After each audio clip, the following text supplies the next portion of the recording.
हरिओम, उमानंदमय, ओम शांतिमय, ओम ज्ञानमय। आप सभी दर्शकों का हमारे चैनल पर स्वागत है। आज हम लोग बीएड थर्ड सेमेस्टर के अंतर्गत विकलांग बालकों को, जो शारीरिक रूप से विकलांग बालक हैं, उनके लिए शैक्षिक संसाधन या शैक्षिक स्वरूप का किस प्रकार निर्माण किया जाए कि ताकि वो पढ़ सकें, अधिगम कर सकें, अपने जीवन में ज्ञान प्राप्त करके आत्मनिर्भर हो सकें। उन सब के विषय में हम लोग चर्चा करेंगे।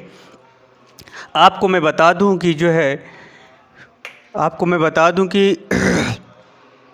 जो शारीरिक रूप से विकलांग बालक की पहचान आपको बताई गई थी, उसके अंतर्गत आज हम लोग शरीर के अंतर्गत पैर या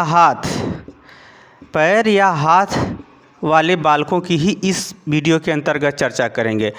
कान से जो विकलांग बालक हैं उसके विषय में पढ़ाया जाएगा। श्रवण बाधित बालक, जो नेत्र से जिनकी विकलांगता है, उसको पढ़ाई जा चुकी है, यानी दिखाई न। यहाँ पर जैसे होता है, अगर व्यक्ति के पास एक आँख है, अगर उसको स्पष्ट रूप से दिखाई देता है तो विकलांग होते हुए भी वो सामान्य बालकों के संग पढ़ता है। तो यहाँ पर जो हम लोग पढ़ेंगे, यहाँ खास तौर से ऐसे विकलांग बालकों के विषय में पढ़ेंगे जिनकी योग्यता, मानसिक योग्यता सामान्य बालकों के संग पढ़ने की है। ऐसे बालकों में यहाँ मानसिक योग्यता जो है सामान्य बालकों के संग पढ़ने की है। उस विकलांग बालकों के विषय में हम लोग पढ़ेंगे कि उसको लिए कौन सा प्रावधान या कौन सी व्यवस्था किया जाए ताकि ऐसे बालक पढ़ सके। तो यानी शारीरिक रूप के अंतर्गत हाथ और पैर की विकलांगता या हाथ पैर दोनों की विकलांगता को ध्यान में रखते हुए ही इस व्याख्यान को मैं दे रहा हूँ, क्योंकि थोड़ी और जो विकलांगता है उसको स्पेशल रूप से पढ़ाया जाता है। इसमें अगर हम देखें तो यूनेस्को ने जो है, इसको ध्यान रखिएगा, पूछा जाता है, यूनेस्को ने 3 दिसंबर 1982 को ही जो है विकलांगता वर्ष घोषित किया था, 1982 को। जबकि संयुक्त राष्ट्र संघ ने 1991 में विकलांगता दिवस मनाने की घोषणा की थी। और पूरे विश्व में और भारत में भी 3 दिसंबर 1992 से विकलांगता दिवस मनाना प्रारंभ होता है। इस फैक्ट को थोड़ा सा याद रखिएगा, क्योंकि यहाँ से बहुविकल्पी में प्रश्न पूछ सकता है। आगे चलते हैं। अगर हम विकलांगता की बात करें तो इसमें शारीरिक रूप से विकलांगता हम लोग देखेंगे, जिसमें हाथ पैर प्रमुख है या दोनों हैं। इसमें पहला है उपचारात्मक शिक्षा। जो विकलांग बालक होते हैं, जो शारीरिक रूप से विकलांग बालक होते हैं, ऐसे जो अंग उपांगों के माध्यम से विकलांग बालक होते हैं, ऐसे बालकों में जो है थोड़ा सा वो चिड़चिड़ापन और दूसरे से सम्मान पर्याप्त न मिल पाना, या उसका समाज में मजाक या उपेक्षा होने के कारण से उसमें चिड़चिड़ापन और थोड़ा सा असंतोष और खिन्नता की परिस्थिति पाई जाती है। यही कारण है कि जो विकलांग बालक सामान्य बालकों के संग पढ़ लेते हैं, वे अपने को थोड़ा असहज महसूस करते हैं। यही असहज महसूस, जिसके फलस्वरूप उनको विभिन्न विषयों को पढ़ने में या कोई कार्य करने में निश्चित रूप से कुछ न कुछ समस्या या अवरोध का सामना करना पड़ता है। उन अवरोध का जो सामना करना पड़ता है, उसको अधिगम में समस्या जो उत्पन्न होती है, उसको दूर करने के लिए अध्यापक को क्या करना चाहिए, उसके संग सहयोग और सहानुभूति की भावना से जुड़े रह करके उसकी जो है उपचारात्मक शिक्षा का प्रयोग करना चाहिए। जहाँ उसको दिक्कत आ रही है वहाँ बताना चाहिए, उसको समझाना चाहिए, प्रोत्साहन देना चाहिए। इस प्रकार से उपचारात्मक शिक्षा के माध्यम से उसे अधिगम के लिए प्रोत्साहन देना चाहिए ऐसे बालकों को जो विकलांग बालक हैं, शारीरिक रूप से विकलांग बालक हैं। हम उन बालकों की बात कर रहे हैं जो शारीरिक रूप से विकलांग हैं, परंतु उनकी मानसिक योग्यता और शरीर की कुछ क्षमता सामान्य बालकों के संग पढ़ने की है, उनकी बात कर रहा हूँ। यदि उसकी जो है शारीरिक विकलांगता विशेष है या बहुविकलांगता है, उसके संग कई विकलांगता है, उसको स्पष्ट रूप से चला नहीं जाता, स्पष्ट रूप से हाथ उसका काम नहीं कर रहा है, तब ऐसे बालकों के लिए भी अध्यापक को क्या करना चाहिए, तब उसको विशेष विद्यालय के माध्यम से शिक्षा देना चाहिए। साथ ही उसके लिए भी उपचारात्मक शिक्षा का ही प्रयोग करना चाहिए, या उपचारात्मक शिक्षा का ही प्रयोग करते हुए उसे सिखाया पढ़ाया जाना चाहिए।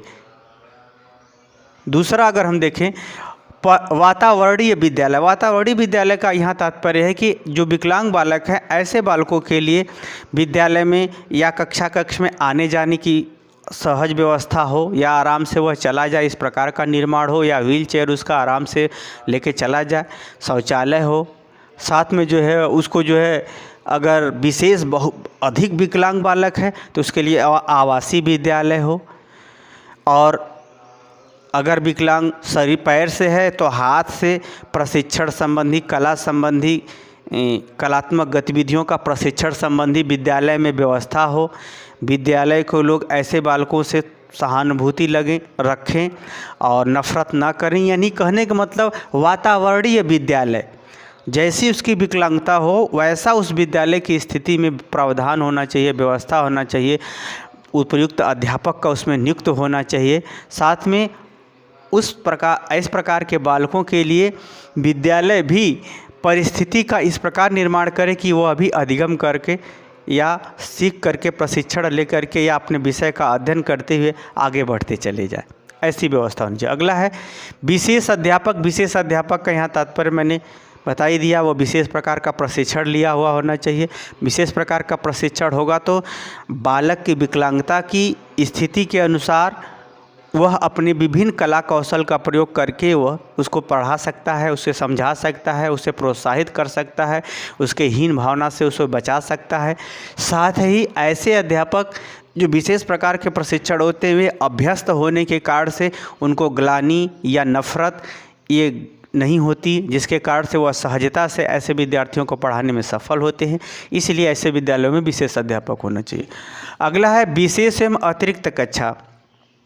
अगर उसकी विकलांगता सामान्य बालकों के संग पढ़ने की नहीं है, उसकी विकलांगता का स्वरूप सामान्य बालकों के पढ़ने की स्थिति में नहीं है, तो उसके लिए विशेष कक्षा का भी आयोजन करना चाहिए। विशेष कक्षा सिर्फ उन्हीं से संबंधित बालकों हो उसमें, और उसके साथ ही उनका अतिरिक्त एक्स्ट्रा क्लास भी लेना चाहिए। एक्स्ट्रा क्लास में भी उसे पढ़ाना चाहिए, समझाना चाहिए, बताना चाहिए, प्रोत्साहित करना चाहिए। तो ख़ास तौर से जो गंभीर रूप से या अत्यधिक विकलांग बालक है जो सामान्य कक्षा में नहीं पढ़ सकते हैं, उनके लिए ये है। वैसे समावेशी शिक्षा के अंतर्गत तो सबके साथ अगर पढ़ाया जाएगा तब वो समाज से जुड़ पाएगा। फिर भी अगर उसकी विकलांगता विशेष हो गई है, विशेष गंभीर समस्या है, तो ऐसी स्थिति में विशेष कक्षा और अतिरिक्त कक्षा के माध्यम से अतिरिक्त कक्षा के माध्यम से वातावरणीय विद्यालय का प्रयोग करते हुए उसे पढ़ाया, समझाया, लिखाया, अधिगम कराया जाना चाहिए, तो ज़्यादा सूटेबल होता। अगला है अभिवृत्ति परिवर्तन। ऐसे बालक जो विकलांग होते हैं, उपेक्षा के कारण से, अपमान के कारण से, हीन भावना के कारण से, लोगों के अनादर के कारण से उनके अंदर गलत प्रवृत्तियाँ, हीन प्रवृत्तियाँ उत्पन्न हो जाती हैं, जिसके कारण से आत्मग्लानि उसके अंदर भरी रहती है, या बहुत ज़्यादा क्रोध भरा रहता है, या हमेशा जो है क्या बोला जाता है कि नफ़रत की भावना भरी रहती है। सांवेगिक रूप से अस्थिर होते हैं, उल्टा सीधा ज़्यादा सोचते रहते हैं। तो ऐसे समय में अध्यापक अगर विशेष प्रशिक्षित प्राप्त है तो उसके रुचि, उसकी सोच, उसकी प्रवृत्ति परिवर्तन करने वाली बात उसे ज़्यादा बताएं।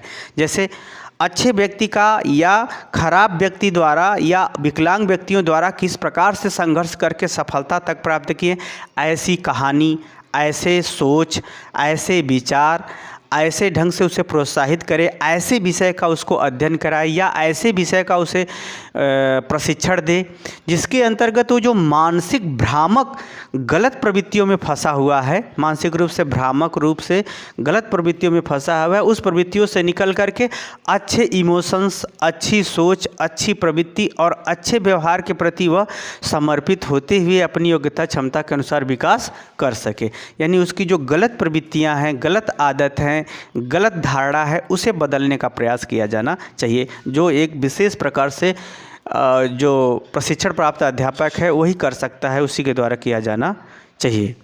आगे अगर हम देखें तो प्रशिक्षणात्मक कौशल, जैसे ऐसे बालक हैं तो ऐसा बालक है तो अगर वो पैर से विकलांग है तो हाथ से प्रशिक्षित कर देना चाहिए, ताकि वो टाइपिंग हुआ, कताई बुनाई कढ़ाई हुई, बर्तन बनाना हुआ, खिलौना बनाना हुआ इत्यादि, यानी हाथ का प्रशिक्षण दे देना चाहिए। यदि वह हाथ से बिल्कुल नहीं कर पा रहा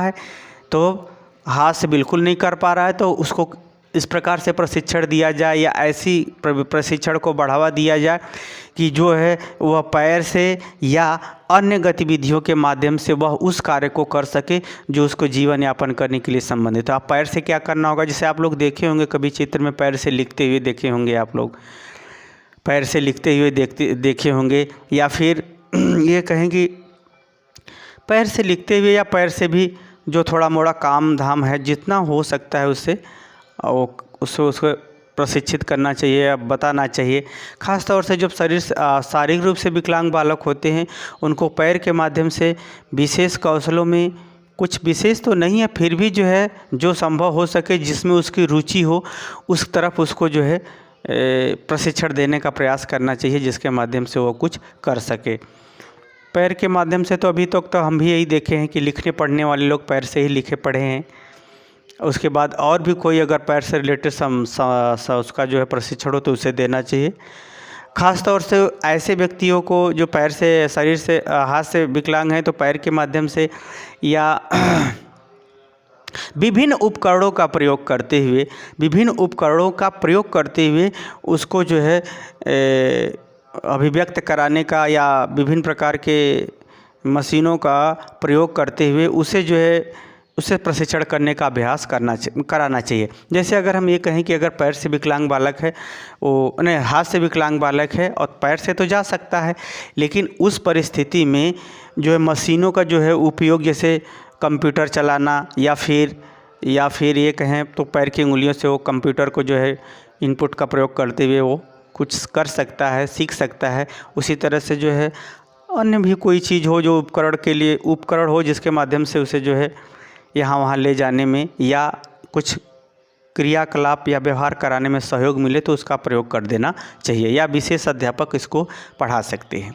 अगला है सामाजिकरण। ऐसे बालकों में हीन वाली भावना होती है, इसके कारण से अध्यापक क्या करे, पाठ्य सहगामी क्रियाओं में इसका ज़्यादा प्रयोग करे, यानी ज़्यादा उनको बढ़ चढ़ के भाग ले या उनको उसमें शामिल कर दे, ताकि वो जो है पहले तो विद्यालय में जब वो सामान्य बालकों के संग हर गतिविधि में भाग लेगा तो उसको जो एक आत्मसम्मान आत्मविश्वास प्राप्त होगा, जिसके आधार पर वह समाज के जो क्रियाकलाप हैं गतिविधियां हैं उसमें भी वो धीरे धीरे भाग लेना शुरू करेगा। ऐसे बालकों के लिए जब वो सफल हो जाते हैं या अपने लाइफ में आर्थिक समस्याओं को दूर करते हुए सेटल हो जाते हैं तो धीरे धीरे सामाजिक प्रवृत्तियों, सामाजिक गतिविधियों, रीति रिवाज, परंपरा इत्यादि में वो भाग लेते धीरे धीरे वो सामाजिक भावना और सामाजिक लोगों से जुड़ जाते हैं। तो अध्यापक को उन गतिविधियों को भी बढ़ावा देना चाहिए जिसके माध्यम से वो सामाजिकरण की प्रवृत्ति को सामाजिकरण के गतिविधियों को करें और उसमें शामिल हों और उसमें जो है आत्मसम्मान के साथ उसमें